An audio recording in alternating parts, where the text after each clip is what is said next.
Afternoon class.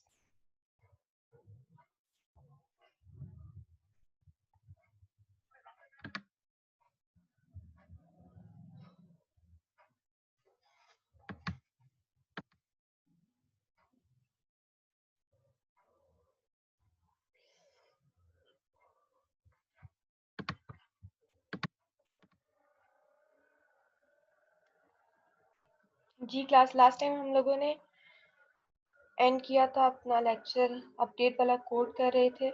ठीक है जी, मुझे कौन बताएगा कि हमने कहाँ पे अपना लेक्चर किया था एंड? मोहम्मद फैजान देखा था जाके?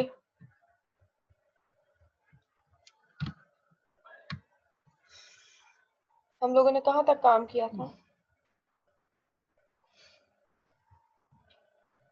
मोहम्मद फैजान,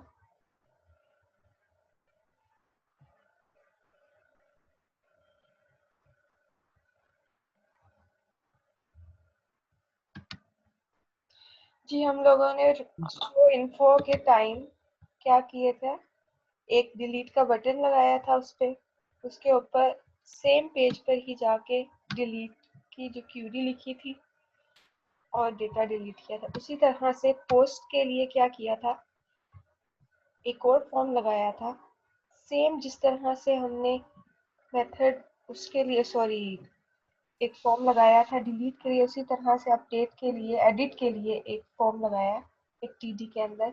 उसका एक्शन जो था स्पेसिफाई किया था उस पेज का, जहां पर जाकर हम लोगों ने एक फॉर्म लगाया हुआ था और उस फॉर्म में जाके हमने क्या करना था, जो वैल्यूज हमारी पहले से यहाँ पे लिखी हुई हैं जिसके लिए हम चेंज करना चाह रहे हैं, वो सारी वैल्यूज हमने वहां पर डिस्प्ले करानी थी, हमारी इनपुट फील्ड्स के अंदर डिस्प्ले करानी थी।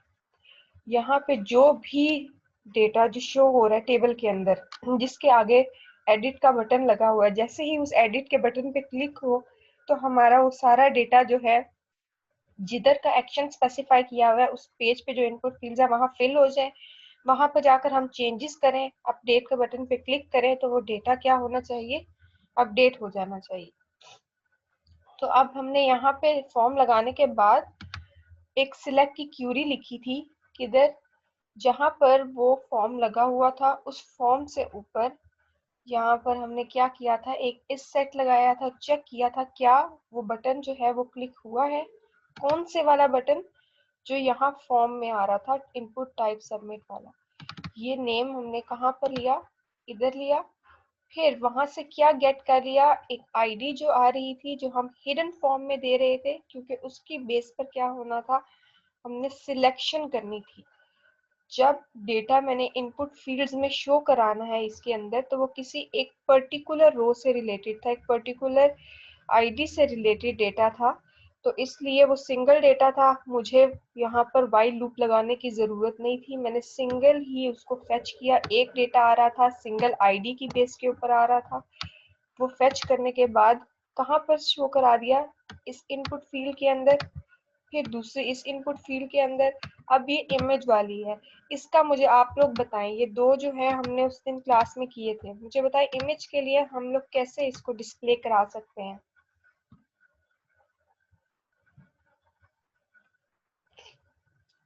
जी क्लास, हमने इमेज वाला काम किया भी है,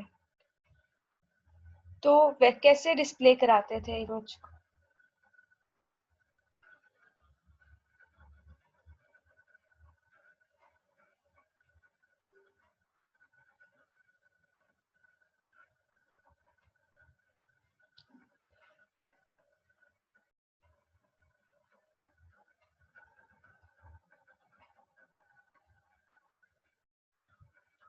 जी क्लास, आपसे कुछ पूछा मैंने कि इमेज को कैसे डिस्प्ले करा सकते हैं।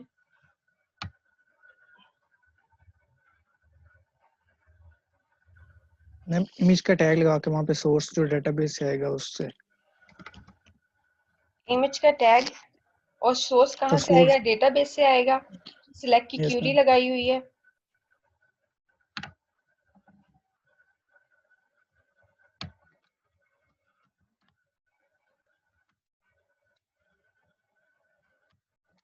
यहाँ तक ये चीज हम क्या करें, कॉपी करके इधर पेस्ट कर दे और इधर क्या नाम देंगे जो डेटाबेस में उसकी नेम था। ठीक है, अब ये जो इनपुट फील्ड्स के अंदर जो जो चीज मैंने यहाँ पर लिखी है ये मुझे कहाँ पर शो होगी, कहाँ पे शो होनी है, मेरे ब्राउजर में जो फॉर्म है इस पेज पे वो वाली वैल्यूज आ जाएंगी जैसे ही मैं उस इमेज पे इस डेटा पे क्लिक करूंगी जो मैंने शो इन्फो वाले पेज पे लिखा था। रन करके इसको देख लेते हैं।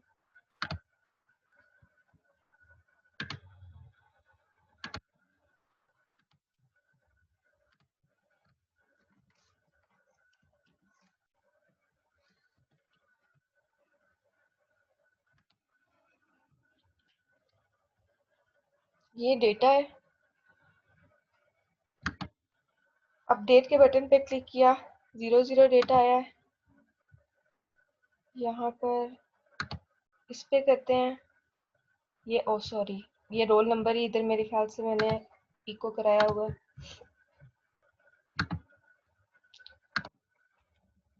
इसको जाके क्या करना है, नेम।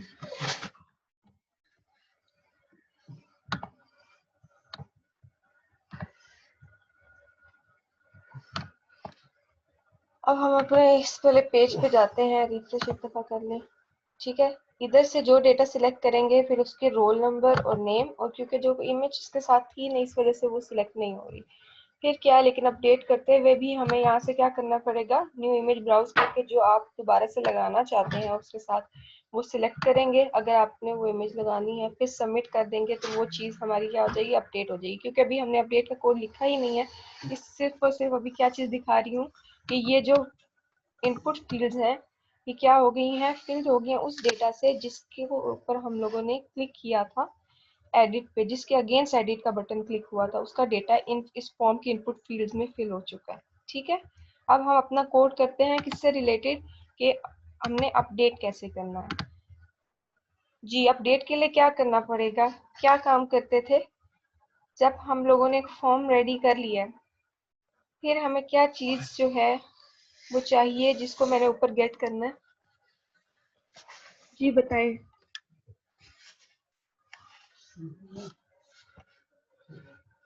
जी क्लास मुझे बताएं, ये मेरा फॉर्म रेडी हो चुका है ठीक है ना, अभी तो मैंने सिर्फ इसमें डिस्प्ले कराया था।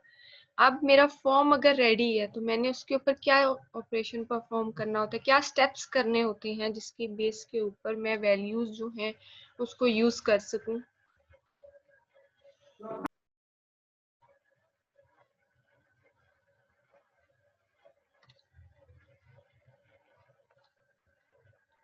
जी क्लास बताएं, आप क्या करेंगे। हम लोग फॉर्म मैंने बना लिया है ठीक है, ये फॉर्म के अंदर डेटा हमें चाहिए था डिस्प्ले कराना, हमारी एक रिक्वायरमेंट थी।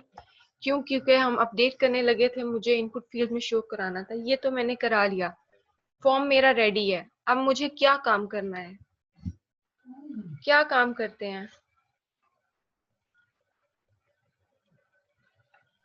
जो काम हमने ऐड के लिए किया था वो ये सेम काम अपडेट के लिए करेंगे, लेकिन जी अपडेट के बिल्कुल, नेम के साथ। अपडेट के नेम के साथ करेंगे, ठीक हो गया। Yes ma'am.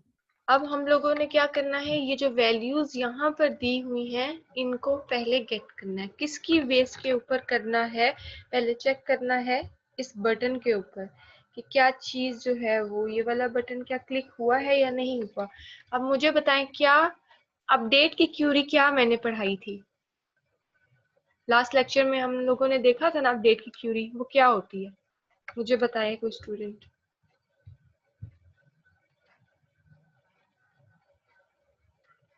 जी मिसबा मलिक, मुझे बताएं कि अपडेट की क्यूरी क्या थी।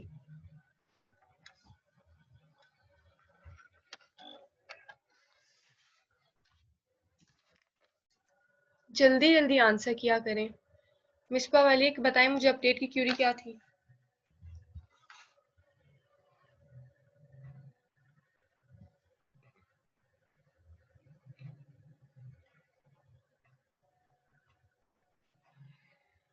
जी दिलावर इकराम आप बता दें।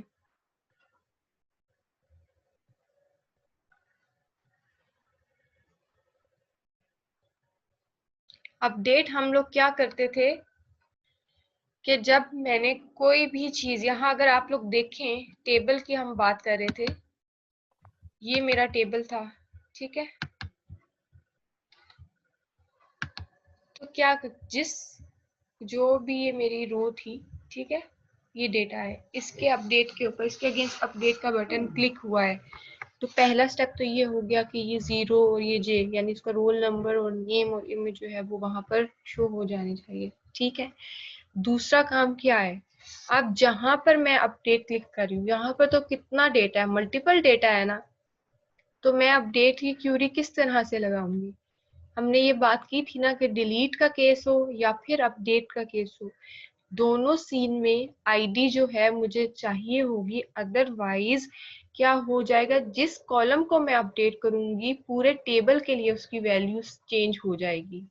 ऐसी बात है ना, अगर मैं जाके इस टेबल में एक कॉलम है नेम वाला, उसमें जाकर मैं क्या लिख दूं, आमना, तो फिर क्या होगा, मैंने कंडीशन स्पेसिफाई नहीं की, तो पूरे टेबल में नेम आमना हो जाएगा। तो इस वजह से मुझे क्या चीज चाहिए, अगर मैं इस अपडेट पे क्लिक कर रही हूँ तो मुझे क्या चीज चाहिए होगी,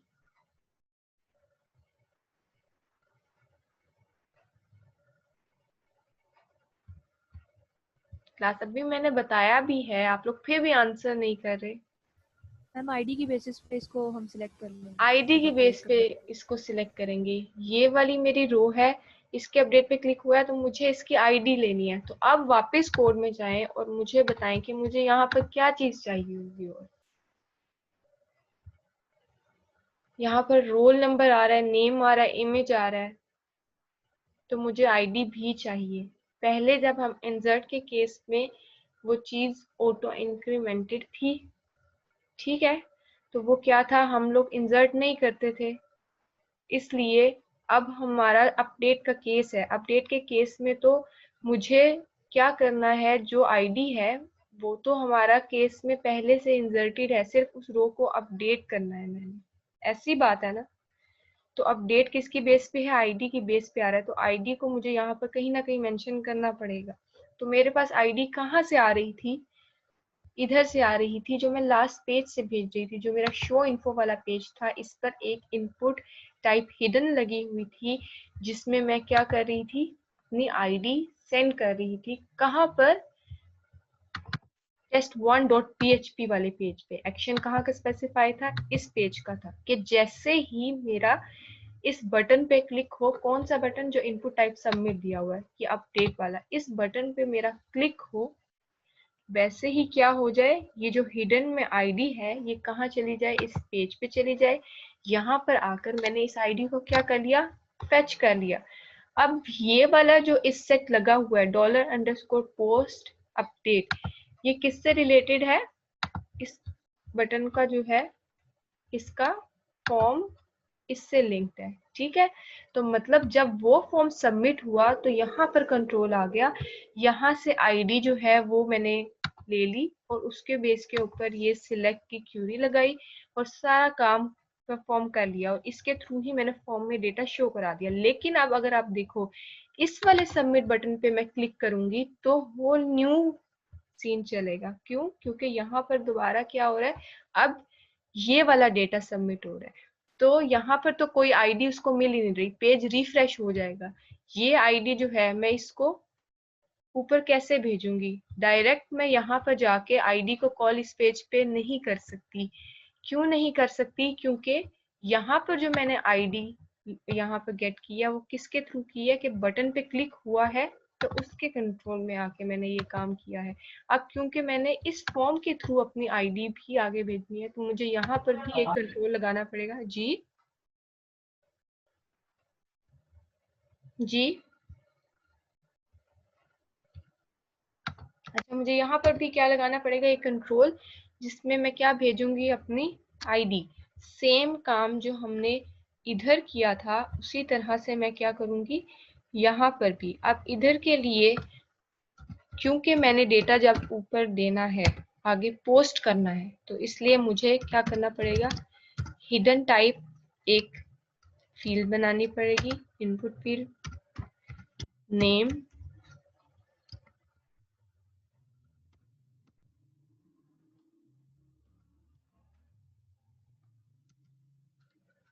और वैल्यू क्या देंगे अब हम, कहाँ से वैल्यू आ रही है, आईडी की वैल्यू कहाँ से आएगी,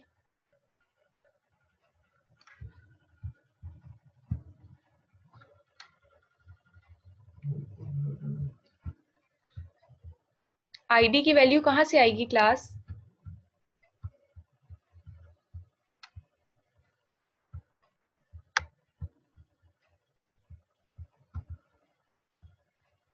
जी आईडी की वैल्यू कहाँ से आएगी, मैम वो भी डेटाबेस से ही आएगी। कहाँ से, वही मुझे बताएं कैसे लिखेंगे। मैम रो से ये जैसे कि है वैसे ही कर सकता हूँ, ऊपर वेरिएबल में भी स्टोर करवाई हुई है हमने।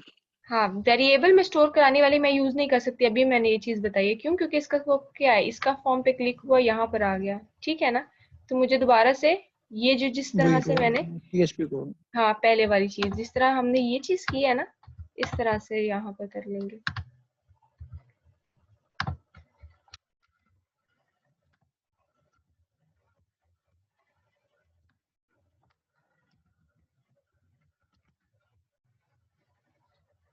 फॉर्म का कॉलम का नेम देख लेते हैं, आईडी है जी। चले अब क्या करेंगे, अब यहाँ से हमारा काम जो है वो कंप्लीट हो चुका है, ठीक है। इधर से मैंने क्या करना है, इस वाले केस में आना है। अब यहाँ पर सारा हमारा कोड पहले से ही हुआ है, ठीक है। एक दफा इस कोड को देख लें और मुझे अभी चेंजेस आपने बतानी है कि क्या करेंगे। सेम यही वाला कोड है, स्टेप्स मैंने लास्ट क्लास में भी आप लोगों को मेंशन किए थे कि किस स्टेप से लेकर चलना है, ठीक है। पहले हम लोग क्या करेंगे, नीचे से मैंने जब डेटा सबमिट के बटन पे क्लिक होगा तो क्या होगा, जो मेरा डेटा है वो ऊपर कहीं ना कहीं पोस्ट हो जाएगा ना, वैसे तो सर्वर पे जाएगा, लेकिन यहाँ पर अगर हम अपने कोड का देखें तो यहाँ पर आकर उन वैल्यूज को मैंने क्या करना है, गेट करना है, ठीक है। तो वैल्यू को क्या करेंगे हम लोग, सबसे पहले तो चेक करेंगे क्या ये इंडेक्स एग्जिस्ट कर रहा है, कौन सा इंडेक्स एग्जिस्ट कर रहा है, ये वाला, क्या इस पे क्लिक हुआ है। अगर तो इस पे क्लिक हुआ है तो इसका मतलब है कि अब हमने अपना काम जो है वो आगे परफॉर्म करना है, मतलब अब कंट्रोल जाएगा अंदर और अपडेट वाली जो है हम लोग क्यूरी लिख सकते हैं। इसकी वैल्यू दे देते हैं,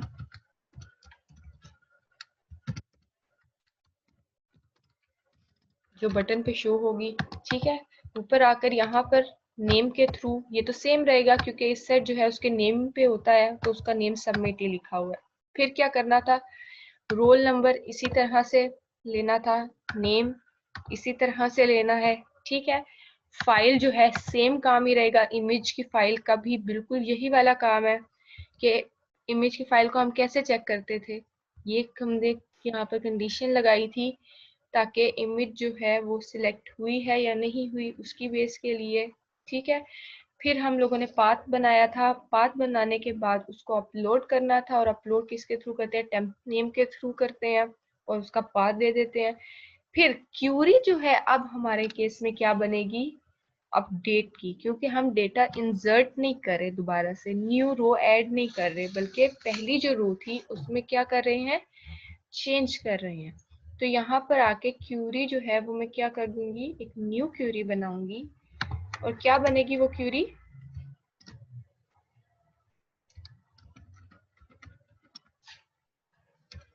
जी क्या क्यूरी आप मुझे लिखवाएं हमारे डेटा के अकॉर्डिंग।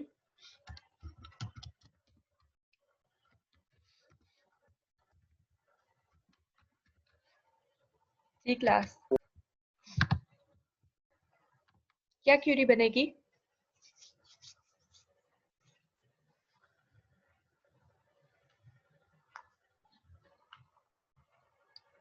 जी क्लास बताएं क्या क्यूरी बनेगी।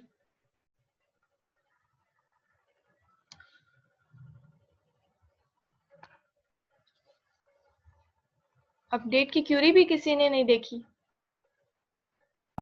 Ma'am update table name update आ जाएगा, अपडेट टेबल नहीं लिखेंगे, टेबल का कीवर्ड नहीं आएगा, सिंपल क्या लिखेंगे कि क्या चीज अपडेट करनी है, ठीक है। जो मतलब आपने बाद में बोला अपडेट टेबल नेम, कौन सा लिखेंगे, जब हम लोगों ने ड्रॉप करना होता है तब हम मेंशन करते हैं ड्रॉप टेबल, फिर टेबल नेम, टेबल का कीवर्ड आएगा। अपडेट के केस में नहीं। अच्छा, अपडेट टेबल नेम हमारा क्या था, नीचे आपके सामने डेटा लिखा हुआ है, इसलिए मैंने क्यूरी रिमूव भी नहीं की कॉलम्स के लिए। फिर क्या करेंगे, मैंने कह दिया कि इस चीज को मैंने अपडेट करना है।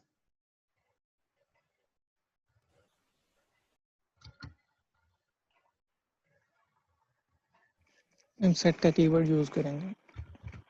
सेट करना है, किस किस चीज को सेट करना है, सब कॉलम्स को। जल्दी से लिखवा दे, पूरी क्यूरी लिखवाए ना। सेट क्या, सेट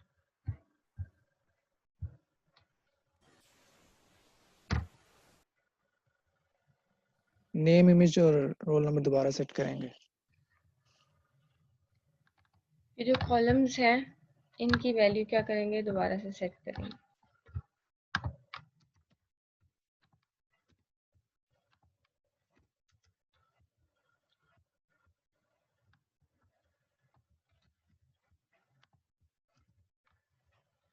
रोल नंबर आ जाएगा, फिर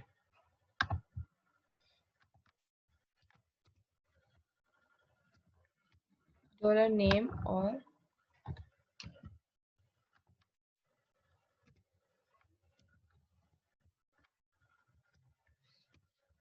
अब क्या करेंगे,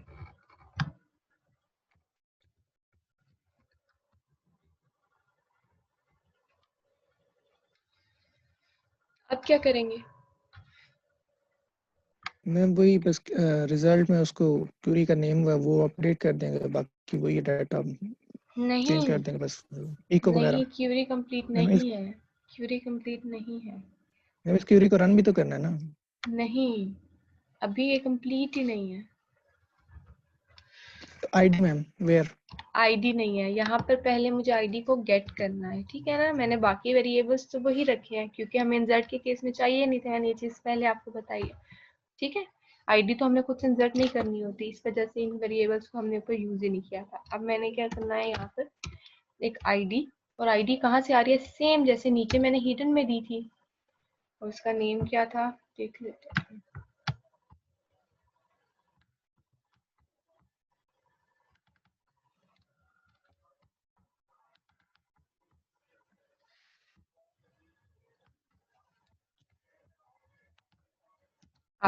अब इस आईडी को मुझे कहाँ पे यूज करना है, इधर वेयर की क्लॉज में।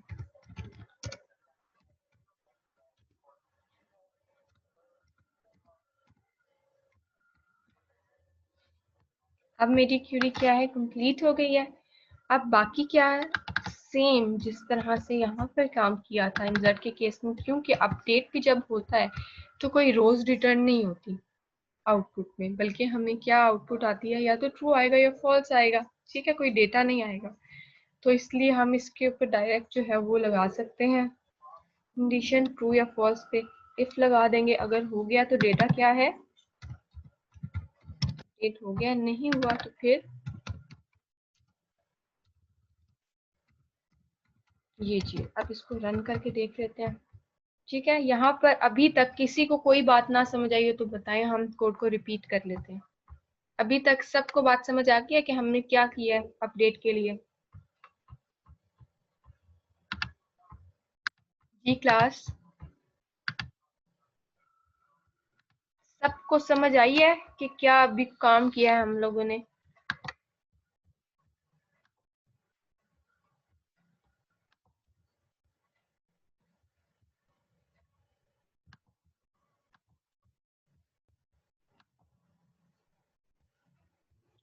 यहाँ पर इस सेट की कंडीशन हैंडल नहीं है क्योंकि फर्स्ट टाइम जब पेज रिफ्रेश होता है तो फिर क्या हो जाएगा कि हमारा जो पेज है वो वही वाला पेज ओपन होगा। और क्योंकि जब हम पेज ओपन कर रहे हैं तो हमने पेज के ऊपर वैल्यूज क्या दी हुई हैं, यहाँ पर हमने वो वाली वैल्यूज दी हुई हैं जिनको हम PHP के कोड के थ्रू इको करा रहे हैं, ये वाली वैल्यूज। और ये वाली वैल्यूज कहाँ से आ रही हैं, शो इन्फो वाले पेज से आ रही हैं। तो क्योंकि पहले मैं जब भी इस पेज को ओपन करती हूँ, मैं कैसे ओपन कर रही हूँ, मैं डायरेक्टली test1 वाले पेज को ओपन नहीं कर रही, बल्कि शो इन्फो वाले पेज पे जाती हूँ। यहाँ इसको ओपन करती हूँ, जो मेरा टेबल शो होता है वहां से किसी प्रोडक्ट या किसी यूजर के अगेंस्ट जो है एडिट का बटन क्लिक करती हूँ, तो मेरा कंट्रोल कहाँ पर जाता है, test1.php पे। वहां पर जाकर क्या हो जाता है, ये वैल्यूज ऑटो फिल हो जाती है। लेकिन अभी जो है अगर मैं इस पेज को डायरेक्ट ओपन करूंगी, क्योंकि मैंने वैल्यू के अंदर PHP का कोड लिखा हुआ है, वो वाला कोड जो कि कहाँ से आ रहा है, जब मेरा अपडेट का बटन क्लिक होगा, जो कहाँ पर लगा हुआ है, इस शो इन्फो वाले पेज पर। तो अभी अगर मैंने ये पेज डायरेक्टली खोल लिया, इसका मतलब क्या है, मैं शो इन्फो वाले पेज पे गई नहीं हूँ, ये वाला काम हुआ ही नहीं है, ये काम नहीं हुआ, तो $रो के पास कोई रो ही नहीं आई, कोई रो वहां पर नहीं आई, तो इसका क्या मतलब है, वैल्यू में ये जो मैंने PHP को इको कराया है ये कोई वैल्यू ही नहीं आई। तो इस वजह से क्या होगा, फर्स्ट टाइम जब आप डायरेक्टली इस पेज को ओपन करोगे तो ये आपके पास चीज आ जाएगी। जैसे ही मेरा डेटा अपडेट हो गया है तो मुझे क्या हो रहा है, मेरा पेज रिफ्रेश हुआ है। तो रिफ्रेश भी क्या होता है कि आपने पेज को एक दफा ओपन किया या रिफ्रेश पेज को कर दिया है, तो इस वजह से कंट्रोल क्या है, आप पिछले से इसका लिंक नहीं है, बल्कि क्या हुआ है, डायरेक्टली ये पेज जो है वो ओपन है, तो इस वजह से यहाँ पर वो इको में वैल्यू है ही नहीं PHP की, तो वो एरर शो कर रहा है। इस चीज को अब हम लोग हैंडल करेंगे कि कैसे हमने ये चीज भी देखनी है कि अगर ये पेज डायरेक्टली ओपन हो, यानी अगर हमने सेम पेज के साथ ही इंसर्ट का काम किया हुआ है और सेम पेज के साथ ही अपडेट का काम किया हुआ है, तो इसको हम कैसे हैंडल करें। ठीक है, यहाँ तक किसी को पिछले कोड में कोई प्रॉब्लम?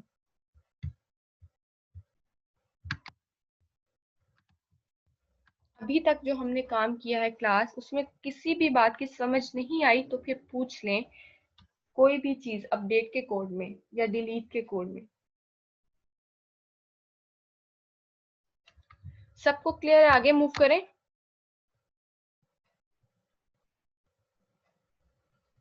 कोई तो आंसर कर दिया करें क्लास। Yes ma'am. ठीक है, अब हम लोगों ने क्या करना है, उस चीज को हैंडल करना है कि आप पेज रिफ्रेश हुए तो वो एरर्स मैसेजेस शो ना हो। इसकी एक चीज तो ये है कि आप वो जो अपडेट वाला पेज है वो कभी डायरेक्टली एक्सेस उसको दोगे ही नहीं यूजर के पास, वो हमेशा तभी ओपन हो जब शो इन्फो के साथ, वैसे उसका कोई पाथ होगा ही नहीं जाने का। ठीक है, कोई उसके लिए आप लोगों ने सेपरेटली नेविगेशन मेन्यू में या बार में कोई चीज ऐसे दी नहीं होगी कि वो अपडेट वाला पेज डायरेक्टली ओपन हो। अगर आपने सेपरेट पेज बनाया तो उसमें तो वो फिर एरर आएगा ही नहीं। लेकिन अगर आपने इंसर्ट वाले पेज के ऊपर ही वो काम करना है कि अगर हम एक पेज यूज कर रहे हैं, क्योंकि इंसर्ट और अपडेट दोनों के लिए फॉर्म तो मेरा सेम है, ठीक है, तो अगर मेरा फॉर्म सेम है तो इस वजह से मैं सिंगल फॉर्म को ही यूज कर रही हूँ, सिर्फ अपनी कंडीशन जो है वहां हैंडल कर रही हूँ, जिसकी बेस के ऊपर मैं क्या कर लूंगी, स्विचिंग कर लूंगी किसी दो डेटा के अंदर, जो मेरा या तो डेटा अपडेट हो रहा है या डेटा इंसर्ट हो रहा है, उस चीज में मैं कर लूंगी स्विच। अब वो चीज कहाँ पर हैंडल हो सकती है, अगर आप लोग वैसे सोचो जनरली, ठीक है, तो मुझे बताएं कि कहाँ पर आकर हम वो चीज जो है हैंडल कर सकते हैं।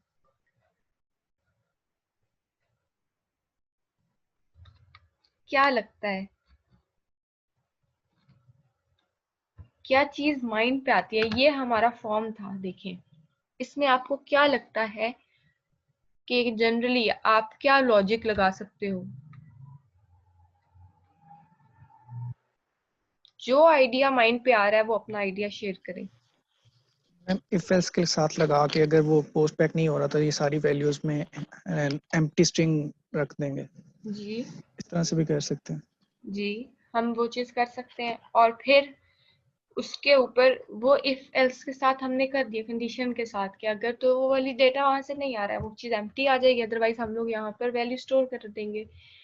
और फिर डेटा जो है वो कोड कौन सा चलना चाहिए। अब बटन पे क्लिक हो रहा है तो मेरा जो है इसके ऊपर अपडेट